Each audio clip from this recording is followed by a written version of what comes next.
নমস্কার, আমি আশিস সেনগুপ্ত, রাজনৈতিক বিশ্লেষক। আগে একবার দেখুন দীপক ব্যাপারী নামক ব্যক্তিটির চরম নোংরামি, অসভ্যতাম এবং ঔদ্ধত্য। উনি ঠিক কি বলছেন এখনকার মুখ্যমন্ত্রী শুভেন্দু অধিকারীর বিষয়ে এবং তৎকালীন এই 1.5 মাস আগে 2 মাস আগে বিরোধী দলনেতা শুভেন্দু অধিকারীর বিষয়ে একবার দেখুন। আমি আবার বলছি, দুই গান্ডুকে বলছি, আমি গান্ডু বলেই বলছি। দুই গান্ডু, নওশাদ সিদ্দিকী আর শুভেন্দু অধিকারী, দুই গান্ডুকে আমি বলছি। গান্ডু, অবশ্যই গান্ডু। সেন্স আজকে পশ্চিমবাংলায়, সেখানে শুভেন্দু বলছে মমতাজ বেগম ও মুসলিমদের, রোহিঙ্গাদের সরকার চালাচ্ছে, জিহাদিদের সরকার চালাচ্ছে। দুই গান্ডুকে বলছি, আমি গান্ডু বলেই বলছি। দুই গান্ডু, নওশাদ সিদ্দিকী আর শুভেন্দু অধিকারী, দুই গান্ডুকে আমি বলছি। গান্ডু, অবশ্যই গান্ডু। কারণ বাঙালি হয়ে মিলিটারি সবকিছু তাদের হাতে। আজকে শামসেরগঞ্জে আরএসএস এর উস্কানিতে ওয়াকাফ বিরোধী একটা আন্দোলনে দাঙ্গা হলো। এই ভুগছে কারা? গ্রেপ্তার হলো কারা? 700 জন মুসলিম জেলে। কারণ ভিডিওতে তাদেরকে দেখা গেছে, ফলে একটা দাঙ্গা করেছে বলে তোমাকে ছেড়ে দেবে? গ্রেপ্তার করে পুলিশের কাজ করবে। কারণ সবকিছু নিয়ন্ত্রণ তো ওদের হাতে। আজকে পশ্চিমবাংলায় পুলিশের একটা বড় অংশ আরএসএস এর হয়ে কাজ করে। দেখলেন, আপনি বিজেপি বিরোধী হতে পারেন, আর উনি কি বললেন শুনলেন তো? গান্ডু। একবার না তিনবার নাম নিয়ে বললেন যে আমি শুভেন্দু অধিকারীকে গান্ডু বলছি।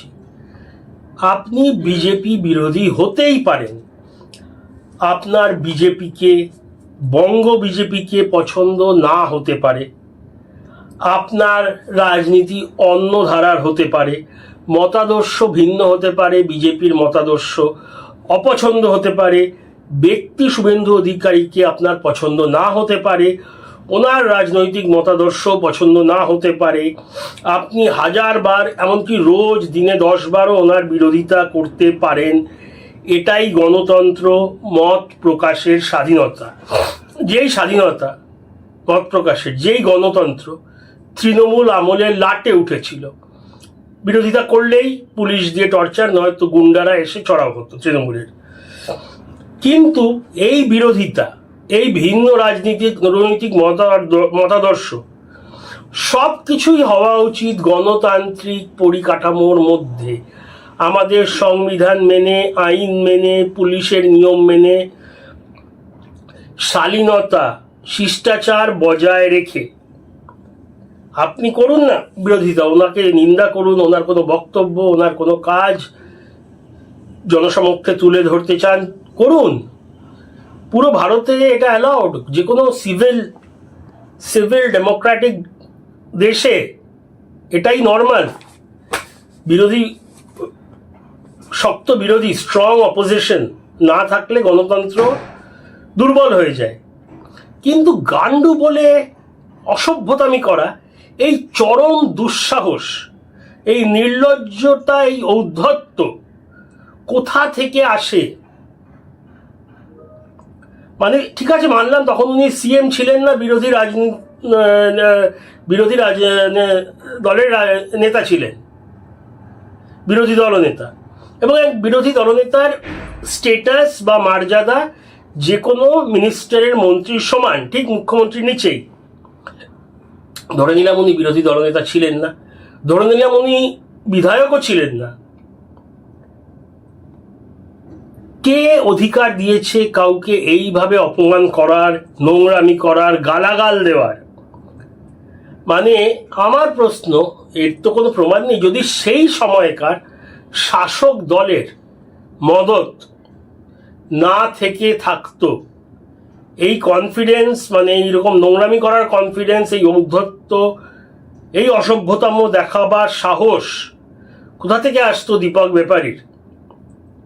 শুভেন্দুবাবু যাই রাজনীতি করুক, পছন্দ আপনার না হতে পারে, কিন্তু এটা আপনি ডিনাই করতে পারবেন না। উনি 18, 19, 20 বছর থেকে ছাত্র রাজনীতি করে আসছেন, ধাপে ধাপে ধাপে ছোট নেতা, বড় নেতা, সাংসদ, বিধায়ক, বিরোধী দলনেতা, এবং আজকে এত বড় রাজ্যের জনসংখ্যার দিক দিয়ে দেখতে গেলে ভারতবর্ষের 3য় বৃহৎ রাজ্য পশ্চিমবাংলার মুখ্যমন্ত্রী। আর এর আগে 5 বছর বিরোধী দলনেতা, তাকে আপনি এইসব কারোরই বলা উচিত না। আপনি কোন সাহস ওনাকে বলছেন? আপনি কে? আপনি এই যে রোজ বিজেপি নেতাদের গালাগাল দিতেন, হিন্দু ধর্ম নিয়ে নোংরামি করতেন, ইচ্ছা করে ইউটিউবে গরুর মাংস খেয়ে দেখিয়েছিলেন আমি খাচ্ছি হিন্দুদের, যে যা ইচ্ছা খেতে পারে, কিন্তু আপনার উদ্দেশ্য অন্য ছিল। হনুমান মন্দির করা হলে ভেঙে দেবে বলেছিলেন দীপক ব্যাপারী। এই সাহসটা কোথা থেকে আসে? সব নেতারা বিরোধী নেতাদের নিয়ে যাতা উল্টো পাল্টা কথা বলা, গালাগাল দেওয়া, কিছু জিহাদিদের সমর্থন পেয়ে, আর মোস্ট প্রবাবলি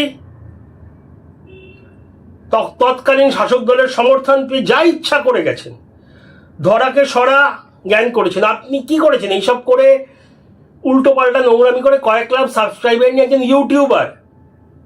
কোথায় আপনার ক্যাপাসিটি? কোথায় শুভেন্দু অধিকারীর কঠোর কঠোর পরিশ্রম এবং ক্যাপাসিটি? আর এখন এই দীপক ব্যাপারী পালিয়েছে, হদিশ পাওয়া যাচ্ছে না। কিন্তু পুলিশের থেকে কি পালানো যায়? না, আমি ভায়োলেন্সের বিরুদ্ধে। অনেকে বলে কে ধরে মারো টারো, না, আমি ওসব একদমই সমর্থন করি না। হিংসার রাজনীতি চলবে না, কিন্তু অবিলম্বে রাজ্য সরকার যেন দেখে, একে ধরে পুলিশে গ্রেফতার করে, এবং সব ভিডিও প্রমাণ আছে উস্কানির, এর নোংরামো, এর হিন্দু ধর্মকে অপমান করার সব কিছুর প্রমাণ আছে। রাজ্য সরকার যেন ছেড়ে না দেয়। এটা বিরোধিতা না। বিরোধিতা করা, ছোটখাটো মজা করা, মিম বানানো, সব কিছু খুব নর্মাল। মমতা ব্যানার্জিকে নিয়েও হয়েছিল, শুভেন্দু অধিকারী বাবুকে নিয়েও নিশ্চয়ই হবে, কিন্তু তাই বলে এই জঘন্য নোংরামিটা যেন এই সরকার ছাড় না দেয়। এই যেখানেই লুকিয়ে থাক, দেশে বিদেশে, কেউ বলছে নেপালে, কেউ বলছে এখানে, আমি জানি না, এখনো নোংরামি করে যাচ্ছে, রোজ ভিডিও করে উল্টো পাল্টা কথা বলছে। তো যাই হোক, একে যেন ধরে উচিত শিক্ষা দেয় আইন মেনে। আপাতত এতটাই।